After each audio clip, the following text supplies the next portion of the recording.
Hello friends, welcome to Day Trader Telugu and good evening. Sensex 227 points gain అయ్యి 44,180 దగ్గర close అయితే Nifty 64 points gain అయ్యి 12,938 దగ్గర close అవ్వడం జరిగింది.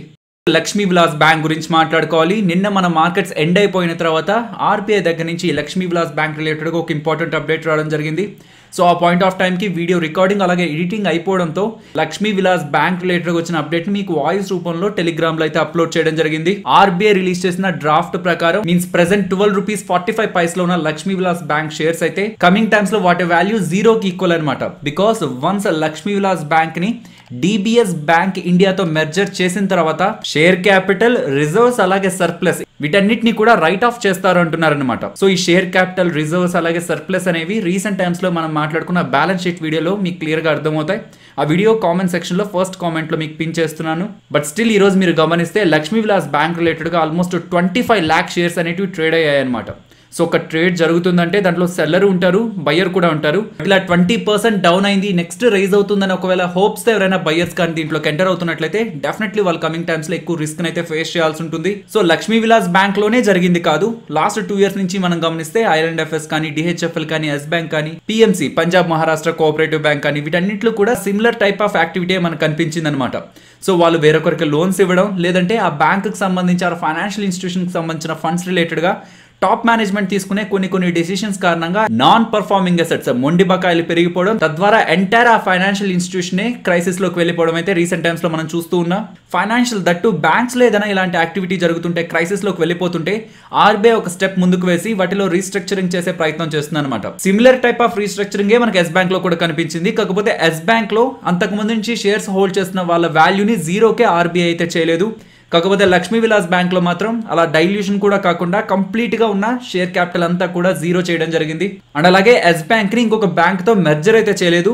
సో ఎస్ బ్యాంక్ కు సంబంధించి ఫండ్స్ ని రైజ్ చేసి ఎస్ బ్యాంక్ ని ఆన్ ఇట్స్ ఓన్ రన్ చేసే ప్రయత్నం చేశారనమాట. కాకపోతే ఇక్కడ లక్ష్మీ విలాస్ బ్యాంక్ కి అలాంటి ప్యాటర్న్ అయితే ఆర్బీఐ ఫాలో అవ్వలేదు. కంప్లీట్ గా లక్ష్మీ విలాస్ బ్యాంక్ ని డిబిఎస్ బ్యాంక్ ఇండియాతో అయితే మెర్జర్ చేస్తున్నారంటున్నారు. వన్స్ మెర్జర్ అయిన తర్వాత లక్ష్మీ విలాస్ బ్యాంక్ షేర్స్ కి సంబంధించిన ఎంటైర్ క్యాపిటల్ అయితే జీరో అంటే రైట్ డౌన్ చేస్తారంటున్నారు. అండ్ ఎవరైతే డిపాజిటర్స్ ఉన్నారో వాళ్ళకి ఎటువంటి భయం కూడా అక్కర్లేదు. డిబిఎస్ బ్యాంక్ ఆఫ్ ఇండియా వాళ్ళు ఇలా మెర్జర్ అయిన తర్వాత ఆ డిపాజిట్స్ ఒక పేమెంట్ అనేది డిబిఎస్ బ్యాంక్ ఇండియా వాళ్ళు అయితే చేయడం జరుగుతుంది. ఇంతలా రీసెంట్ టైమ్స్ లో ఫాలో అయింది కదా, ఇంకేదైనా గ్రోత్ ఉంటుందేమో అని మాత్రం ఎటువంటి యాక్టివిటీ కూడా తీసుకోవద్దనేదే నా suggestion. And friends, video record చేస్తున్నప్పుడు అండ్ ఈవెన్ ఎడిటింగ్ చేసిన తర్వాత వచ్చే అప్డేట్స్ ఒకవేళ ఇంపార్టెంట్ అయితే మీకు నేను టెలిగ్రామ్ లో వాయిస్ మెసేజ్ ద్వారా మీకు అప్డేట్ చేసే ప్రయత్నం చేస్తాను. సో ఇఫ్ ఇన్ కేస్ మన టెలిగ్రామ్ ఛానల్లో మీరు లేనట్లయితే టెలిగ్రామ్ యాప్ డౌన్లోడ్ చేసుకొని డే ట్రేడర్ తెలుగు అని మీరు సెర్చ్ చేస్తే 1,22,000 సబ్స్క్రైబర్స్ ఉండేదే మన గ్రూప్. నెక్స్ట్ విప్రో గురించి మాట్లాడుకోవాలి. విప్రో రిలేటెడ్ గా మార్కెట్ క్లోజ్ అయిన తర్వాత ఒక ఇంపార్టెంట్ అప్డేట్ అయితే రావడం జరిగింది. విప్రో వాళ్ళు బైబ్యాక్ అయితే ప్రకటించారు. కాకపోతే ఆ బైబ్యాక్ రిలేటెడ్ గా రికార్డ్ డేట్ అయితే ప్రీవియస్ గా ప్రకటించలేదన్నమాట. సో ఈ రోజు రికార్డ్ డేట్ అయితే వాళ్ళు ప్రకటించడం జరిగింది. December 11 విప్రో రిలేటెడ్ గా బైబ్యాక్ ఒక రికార్డ్ డేట్ అని విప్రో వాళ్ళైతే అప్డేట్ చేస్తున్నారు. సో దీని మీనింగ్ December 11 నాటికి ఎవరి డిమాట్ అకౌంట్లో అయితే విప్రో షేర్స్ ఉంటాయో వాళ్ళు ఈ బైబ్యాక్ లో పార్టిసిపేట్ చేయొచ్చు.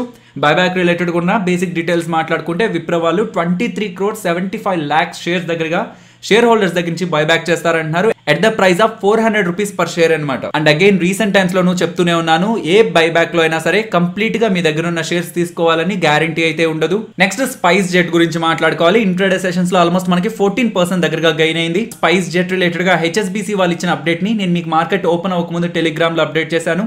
హెచ్ఎస్బీసీ వాళ్ళు స్పైస్ జెట్ ఒక టార్గెట్ ని ప్రీవియస్ గా ఇచ్చిన 26.5 rupees టార్గెట్ ని 80 rupees దగ్గరగా అప్గ్రేడ్ చేయడం జరిగింది. అండ్ ఈవెన్ రేటింగ్ ని కూడా అంతకు ముందు మీ దగ్గర స్టాక్స్ ఉంటే వాటిని రెడ్యూస్ చేసుకోండి అని ఇచ్చిన రేటింగ్ నుంచి ఇప్పుడు బై చేయండి అన్న రేటింగ్ అయితే అప్గ్రేడ్ చేస్తున్నారు అనమాట.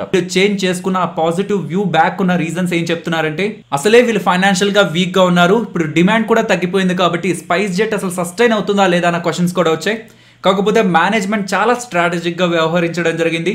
కాస్ట్ కటింగ్లు చేస్తూ అంటే ఎక్కడెక్కడైతే స్పైస్ జెట్ ఎక్కువగా డబ్బులు ఖర్చు పెడుతుందో, ఏ ఏరియాస్ లో కాస్ట్ కటింగ్ చేస్తే స్పైస్ జెట్ మీద ఎక్కువ భారం పడదో ఆ ఏరియాస్ లో కాస్ట్ కటింగ్ చేస్తూ, ఈ వైరస్ కారణంగా ప్యాసింజర్ ఫ్లైట్స్ ఎక్కువగా రన్ అవ్వలేదు కానీ కార్గో ఫ్లైట్స్ ఎక్కువగా రన్ అయ్యాయి అనమాట. లైక్ షిప్మెంట్స్ ని ఒక దగ్గర నుంచి ఒక దగ్గరికి తీసుకువెళ్లే కార్గో బిజినెస్ ఎక్కువగా జరిగింది కాబట్టి స్పైస్ జెట్ వాళ్ళు కార్గో బిజినెస్ మీద ఎక్కువగా ఫోకస్ చేయడం అనేది కూడా ప్రెసెంట్ ఉన్న కండిషన్స్ ని స్పైస్ జెట్ మేనేజ్ చేసేలాగా మేనేజ్మెంట్ ఇంపార్టెంట్ స్టెప్స్ తీసుకున్నారని హెచ్ఎస్బీసీ వాళ్ళు అయితే అప్డేట్ చేస్తున్నారు. సో ఇంట్రాడేలో ఆల్మోస్ట్ 14% దగ్గరగా స్పైస్ జెట్ లో మనకి గెయిన్స్ అయితే కనిపించాయి. కాకపోతే ఎంటైర్ ఏవియేషన్ సెగ్మెంట్ లో ఇండిగో కొంత స్ట్రాంగ్ ప్లేయర్ అనమాట. సో ఈ రోజు వచ్చిన డేటాను కూడా మీరు గమనిస్తే ఈ ఏవియేషన్ సెగ్మెంట్లో ఇండిగో 55.5% మార్కెట్ షేర్ ని హోల్డ్ చేస్తుంటే స్పైస్ జెట్ 13.4, అలాగే ఎయిర్ ఇండియా 9.4% మార్కెట్ షేర్ అయితే హోల్డ్ చేస్తుంది. Next India Infoline financial services గురించి మాట్లాడుకోవాలి. లాస్ట్ 4 days నుంచి మీరు ఈ కంపెనీకి సంబంధించిన షేర్ ప్రైస్ ని గమనిస్తే ఆల్మోస్ట్ 40% దగ్గరగా స్టాక్ ప్రైస్ లో అయితే మీకు గెయిన్స్ కనిపించాయి అనమాట. ఈ రోజు మనకి ఈ కంపెనీ రిలేటెడ్ గా వచ్చిన ఇంపార్టెంట్ అప్డేట్ అయితే వీళ్ళు November 20న బైబ్యాక్ అప్డేట్ చేస్తారు అంటున్నారు. అండ్ మనకు తెలుసు most of the buybacks present ఉన్న మార్కెట్ ప్రైస్ కంటే కూడా కొంత ఎక్కువలో ఆఫర్ చేస్తూ ఉంటాయి కాబట్టి కంపెనీస్ IIFL ఫైనాన్స్ యొక్క బైబ్యాక్ కూడా కొంత ఎక్కువ ప్రైస్ లో ఉంటుందన్న ఎక్స్పెక్టేషన్స్ అయితే ఉన్నాయి. అండ్ రీసెంట్ టైమ్స్ లోనే ఆల్మోస్ట్ 40% దగ్గరగా ర్యాలీ అయిపోయింది కాబట్టి if in case current market price నుంచి ఎక్కువ ప్రైస్ కానీ బైబ్యాక్ లో మనకు కనిపించకపోతే అది కంపెనీ రిలేటెడ్ గా నెగిటివ్ గా ఉంటుంది. లాస్ట్ మంత్ లో అంటే అక్టోబర్ లో మ్యూచువల్ ఫండ్స్ కి సంబంధించిన ఫండ్ మేనేజర్స్ కొన్న అలాగే సెల్ చేసిన టాప్ 30 స్టాక్స్ అయితే ఇక్కడ మీకు కనిపిస్తుంటాయి. సో ఇమేజ్ అయితే నేను మీకు టెలిగ్రామ్ లో అప్లోడ్ చేయడం జరిగింది ఫ్రెండ్స్. మీకు లెఫ్ట్ హ్యాండ్ సైడ్ అయితే టాప్ బైస్ అని కనిపిస్తుంటాయి, అంటే ఇవన్నీ కూడా వాళ్ళు బై చేసినవి. మీ రైట్ హ్యాండ్ సైడ్ మీకు అన్ని టాప్ సెల్స్ కనిపిస్తుంటాయి, అంటే ఇవన్నీ కూడా వాళ్ళు సెల్ చేసినవి. వీడియోని ఒకసారి పాస్ చేసి ఉన్న డేటాను గమనించే ప్రయత్నం చేయండి, బికాస్ కంపెనీ బై కంపెనీ మనం మాట్లాడుకుంటూ వెళ్తే అది ఎక్కువ టైం తీసుకుంటుంది. నెక్స్ట్ వండర్లా గురించి మాట్లాడుకోవాలి. ఆల్మోస్ట్ 130 అరౌండ్ వండర్లా రిలేటెడ్ గా మనకు ఒక ఇంపార్టెంట్ అప్డేట్ అయితే రావడం జరిగింది. సో మేజర్ సిటీస్ లో వీళ్ళకి సంబంధించిన అమ్యూజ్మెంట్ పార్క్స్ అన్ని ఉంటాయన్నమాట. కాకపోతే ఎప్పుడైతే ఈ వైరస్ ఈవెంట్ స్టార్ట్ అయిందో అలాంటి అమ్యూజ్మెంట్ పార్క్స్ అలాగే ఎంటర్టైన్మెంట్ కి సంబంధించిన మోస్ట్ ఆఫ్ ద సెగ్మెంట్స్ అన్నిటి మీద కూడా గవర్నమెంట్ ఆంక్షలు విధించింది కాబట్టి వీళ్ళకి సంబంధించిన రెవెన్యూస్ అయితే చాలా ఎక్కువగా ఇంపాక్ట్ అవడం జరిగింది. దాంతో ఈ share price almost 200 about trade అవుతున్న షేర్ ప్రైస్ కాస్త 100 రూపీస్ దగ్గరగా ఫాలో అవడం జరిగింది. బట్ ఈ అన్లాక్ ప్రక్రియలో step by step government of India కొన్ని రిస్ట్రిక్షన్స్ ని రిమూవ్ చేసే ప్రయత్నం చేస్తూ ఉండడంతో వీళ్ళు కూడా వీళ్ళ బిజినెస్ ని స్టార్ట్ చేస్తున్నారు.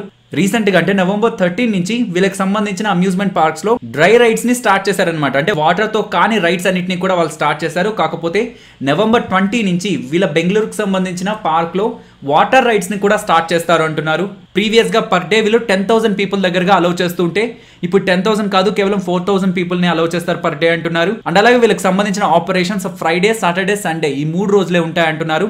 అది గవర్నమెంట్ ఆఫ్ ఇండియా ఆదేశాల ప్రకారం అంటున్నారు. And over a period of time కెపాసిటీని ఇంకాస్త ఎక్స్టెండ్ చేసే ప్రయత్నంలో ఉన్నామని అయితే వీళ్ళు అప్డేట్ చేస్తున్నారు. నెక్స్ట్ M&M గురించి మాట్లాడుకోవాలి. M&M వాళ్ళు ఇంట్రాడే సెషన్స్ లో మనకు ఒక ఇంపార్టెంట్ అప్డేట్ అయితే ఇవ్వడం జరిగింది.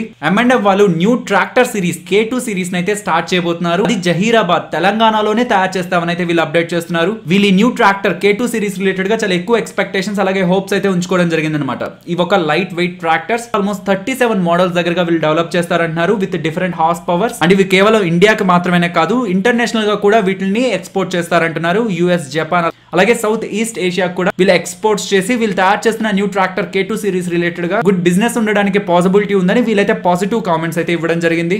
నెక్స్ట్ నిఫ్టీ అలాగే bank Nifty support and resistance మాట్లాడుకుందాం ఫ్రెండ్స్. ప్రెసెంట్ నిఫ్టీ సపోర్ట్ ని 12,870 దగ్గరగా గమనిస్తున్నాను. And resistance 12,950. సో యాక్చువల్గా ప్రెసెంట్ క్లోజింగ్ ఆల్మోస్ట్ 12,940 అరౌండ్ ఉందన్నమాట. అండ్ ఈ రోజు హైయెస్ట్ మనం గమనిస్తే 12,948 అరౌండ్ ఈ లెవెల్ వరకు వచ్చి మనకు కొంత బిలోలో అయితే మార్కెట్ క్లోజ్ అయింది. ఇఫ్ ఇన్ కేస్ రేపటి మార్కెట్ ఓపెనింగ్ కొంత నెగిటివ్ లో ఉండి ఈ లెవెల్ బిలో మార్కెట్ ఓపెన్ అయినట్లయితే 12,950 నేను రెసిస్టెన్స్ గా గమనిస్తున్నాను. If in case 12,950 above open అయితే నెక్స్ట్ లెవెల్ ఆఫ్ రెసిస్టెన్స్ గా 13,040 ని గమనిస్తున్నాను. And bank Nifty support 29,370 and resistance 30,220.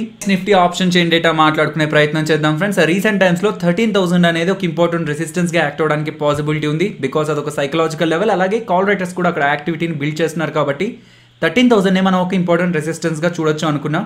కాకపోతే ప్రీవియస్ డేస్ నుంచి మనం గమనిస్తూ చూస్తే వన్ వే డైరెక్షన్ లో నిఫ్టీ టాప్ సైడ్ కి మూవ్ అయ్యే ప్రయత్నం చేస్తుంది కాబట్టి ప్రెసెంట్ 13,000 దగ్గరగా ఉన్నాం కాబట్టి ఇఫ్ ఇన్ కేస్ ఈ లెవెల్ ని బ్రేక్ చేసి మార్కెట్ టాప్ సైడ్ సస్టైన్ అయితే నిఫ్టీ ఒక నెక్స్ట్ రెసిస్టెన్స్ ని మనం 13,200 దగ్గరే గమనించాల్సి ఉంటుంది.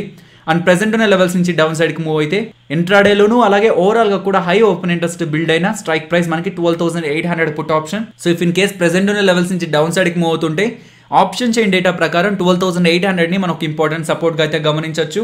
సో ఫైనలీ ఇది ఫ్రెండ్స్ మన వీడియో నచ్చిందా?